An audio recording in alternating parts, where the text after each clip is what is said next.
Alright, so we just got... done watching... Oh, we can't. Alright, so we just got done watching Sailor Moon R, Sailor Moon Season 2, Episode 42. No, 41. And what was it called? Believing in Love in the Future? Believing in Love and the Future.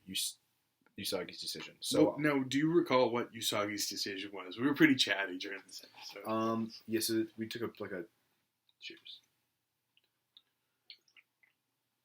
We took a 20-minute break right in the middle of the episode. So yeah. First I'll start off. We were debating whether or not Joe Biden was a fan of. Should we pretend that we're in 2019? We were debating whether or not Joe Biden would win the presidency. Whether Joe Biden will run. Will run, yeah.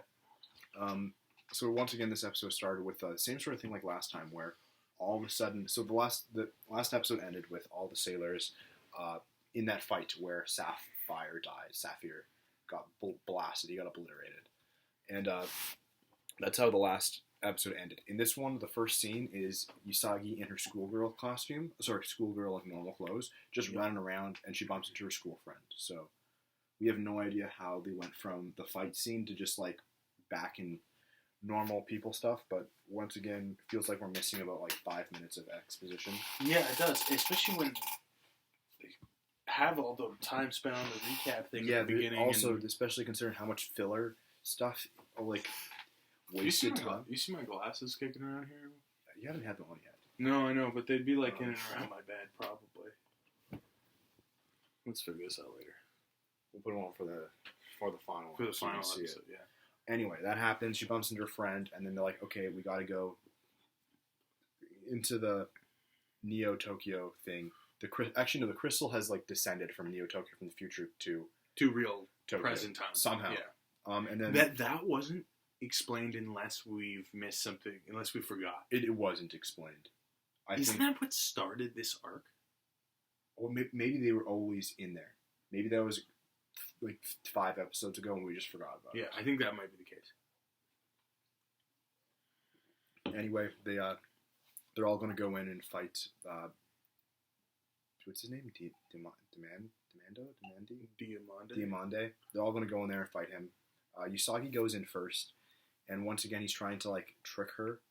That he's trying to use his hypnotizing thing with his third eye to make her fall in love with him. Except she's no. Yeah, she's about to do it, and it's no, that's not. She actually love. Flips it on him. Yeah, that was a great scene. And then she's no, that's not true love. There's a difference between true love and fake love, and she resists his mind control. Where in the earlier episode, I think episode 32 or 36, one of the ones that we watched last time, she did fall for his mind control. Yeah, that's when the colors got all weird with the burn-in effect. And it was once they had started establishing him as a character. I think that was 38. Anyway, that happens, and then she explains to him that Sapphire was trying to explain that Saphir was trying to explain that the wise man's evil, and he's trying to destroy all futures, end the universe completely. Yeah. And then he's oh, I guess that makes sense. And he goes to fight against against the wise man. And the wise man's just nope, shoots a laser bullet at him and kills him. Something I was thinking. Yeah, right. Yeah. Something I was thinking during this is that the wise man said, "I have no need for you now because I have Black Lady." And something that I thought was interesting about that is that the whole Black Lady coming to be seemed to be a happen chance thing. It was never his initial plan, and now it's worked out that it's actually I have Black Lady, and that's my whole plan is having her. Where she kind of he wasn't initially intending to do that. He just did it on a whim, kind of. Yeah. Her leaving, and it turned out that she's just enough. That's all he needs. He has Black Lady, and she still is evil. Another thing that I thought was weird, again, like the other episodes, is they're all outside of the sphere things up here, and they're all on the ground. Usagi's trying to jump into it or something, and she gets knocked down and hurt. Actually, she gets a cheek cut, which looks very anime-esque and a real anime, with a blood drip. It's not stuff. As much as we've been knocking the cosmic kind of vibes, it's allowed the art direction specifically to kind of There's lean some cooler into more stuff. of the earlier Mobile Suit Gundam, some of the Akira like vibes. Yeah, was it this? Was it no? It was the last episode actually, where like Saphir's running around the street, and it looked really cool. It actually felt like it looks good. Kind of reminded me of like Initial D. Well, and oddly, almost. because these Freak of the Week characters actually aren't Freak of the Week characters, like it allows them to be more fleshed out, and they're not adherent to the sort of like like adolescence of the sailors, right? Yeah, I also like that they're not shapeshifters. Like it's not like No, look at me exactly. blending in, and it's like Yeah. oh, you thought I was a fucking pharmacist. I'm actually a huge bat. You know, Yeah. it's just like they are what they are, which Mhm. is kind of neat. But again, And also, we're not dealing with really any like bimbo or himbo. no, they're all pretty like They're normal. they're more like Fifth Element. Yeah, yes, that Yeah. is because it's like aliens. I guess this is Yeah. alien stuff. But like season 1 is all himbo bimbo. Yeah. Oh yeah. Yeah. You're kind of a bit of a himbo there, bud. The himbo bimbo fit. The first thing, the rats in the ceiling. That's the same. Yeah. The monks. My father being old and needing to piss in the middle of the night. This is what it is. When they get into the floating crystal, we see them on the ground, and then the next scene, Sailor Moon's in it, where it's just once again one of those things where they don't explain to us how they can travel from point A to point B, and it seems like it's not like walking through a door. There's definitely some magic involved. Yeah, this is what's been really They just don't pissing me off explain it. about these last few episodes is that it's all exposition, but they don't explain like what actually happened. Yeah, how things, Like, how to do things. Like it's talking about what has happened. this is like- where Star Trek is good. Yeah, and it's also Actually, we revisited an old episode where I said I've never watched Star Trek. In between now and then, I have watched. you quite have a lot. watched it. There you go. Yeah, I've watched a lot of Star Trek now, and like part of the fun of Star Trek is it's like The explanations. yeah, because they're so goofy, it's so fun. Yeah. And I will say I watched the original series. I haven't watched. I've Everything watched else. all of Picard 4 times. No, I won't watch Picard, but I am curious about Picard because it was the showrunner was Michael Chabon, who since the last time we recorded these episodes, I read one of his books. Oh, I didn't know he was a book guy. Michael Chabon is a Pulitzer Prize winning novelist.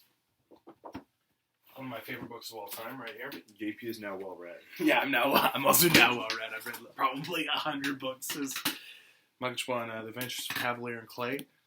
Huge book. I read this in fucking a week because it was that good. Highly recommend. That's all. The only book you had read before that was Atlas by Ayn Rand. Atlas Shrugged. I actually, what I read some Ayn Rand recently. I audiobooked it. I didn't finish it though. She's a good writer. I like Ayn Rand. I don't agree with her philosophies entirely, but I like Ayn Rand. Yeah, sorry. Sue me. I read. I had. Yeah. Roll 1. Jordan B. Yeah, I know. She had one good book. I read one of her books when I was like 19, and I thought it was kind of cool, but I can't remember what it was. It was not one of her famous ones. It was free on Amazon or something. I can't remember what it was called. It wasn't The Fountainhead. It wasn't Atlas Shrugged. I can't remember, but I liked it. I enjoyed it. But it was like literally like communist Russia. This girl is like, fuck communism. that is the whole one. It's pretty much. But it was well written. Yeah. What would you say the if you had to pick a political ism to give Sailor Moon, what would you call it? This is the thing. Like my initial thing, I was going to say feminism, but it's so No, not. no, It's no, so no, not no, because no, it's no, doesn't work. Not at all. Not Not the slightest. No. But there's a lot of people saying Sailor Moon is such an empowering show, but Well, I really almost think it's that not. doesn't mean it's feminist. No, Yeah. no. But if you watch it with a discerning eye, you could find empowerment. You right? know you can find, but it's like there's so much stuff in this that's like counterproductive. I'd say. I would say Sailor Moon is imperialist, which is where the bigger power goes in to save the smaller power. You know. I believe that the heroism, fantastical heroism. I don't know what that is. I know it sounds like feud. It sounds good though, doesn't it? Yeah. Yeah, I wouldn't deny that. That sounds. I mean, it sort of is, but it's like it's within its own context. Yeah, so it's like, you know, imperialism is within like a real world geopolitical context. Sailor Moon, as we discussed, like we don't even understand their geopolitics. I think the biggest thing you could talk about, but it doesn't like boil down to politics, is like love. The show is really about love. And everything's about love. No, but like, this show is specifically, it's all about like romantic love and like sexual love proper. Like even if it's not good sexual love, it's like that's true. In this episode, so you're saying it's like love and lust. Yeah, it is. It's a lot of lust. We were talking about this. We were talking about CW shows earlier today. Yeah, like these long form, like shonen-esque shows, but more the freak of the week ones. You should actually read this book. This one. I don't know nothing about it. I could. You would love it, man. It's super addictive. I'll give you the basic premise. No, I shouldn't know anything about it. I should just read it. I know a little bit. It's good. It's good to know. It's historical fiction, technically. The Amazing Adventures of Cavalier and Clay. It's not fantasy. It looks like it's fantasy. It doesn't look like it's fantasy. Based on it being the Empire State Building, it doesn't. It's not fantasy. It's epic. It's like it reminds me of a DC comic, like a Superman comic. Sure, yeah. Like the cover art looks that's like a Superman that's comic. intentional. Yeah. Well, that's the thing you're talking about. Not the type of text. The Sonic thing. What's that called? Paratext. So the paratext gives me DC 1940s. Yeah, that's on purpose. It's actually like almost misleading in that way. It's genius. This thing is a genius, and it won the Pulitzer Prize for fiction that year. I think it was 2002. Oh, it's newer. It looks old. No, yeah, this wouldn't work in any other year. This wouldn't work now. Like, this is the most addictive book I've ever read. It's incredible. The last thing I've read is Dante's Inferno.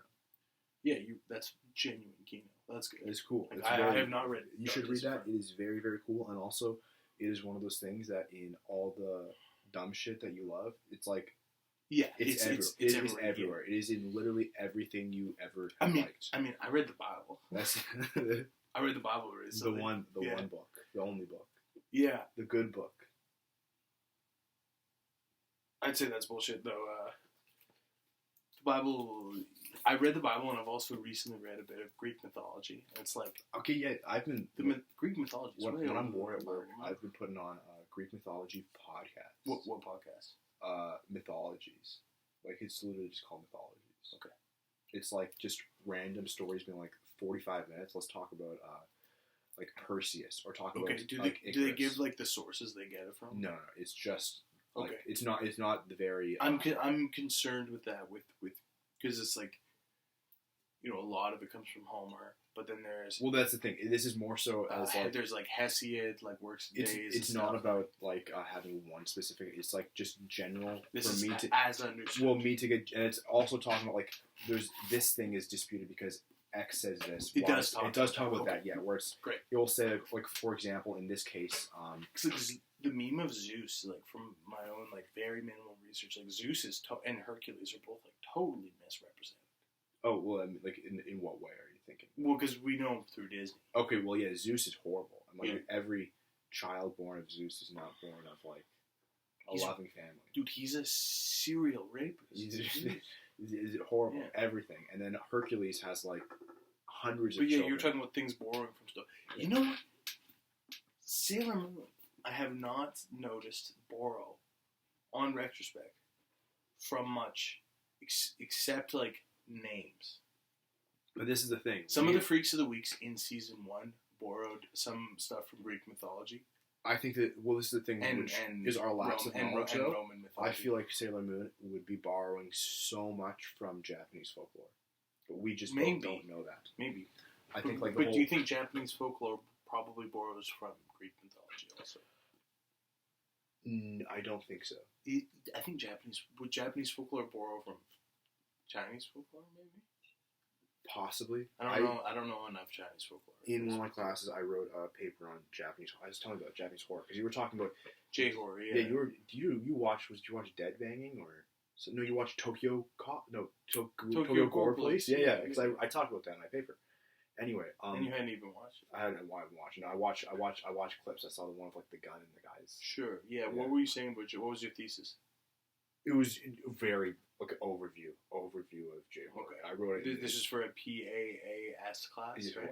It was written in Japanese. So it was just you wrote it in Japanese. Okay. I had to have a topic, so it's like I might as well talk about something. It was like history.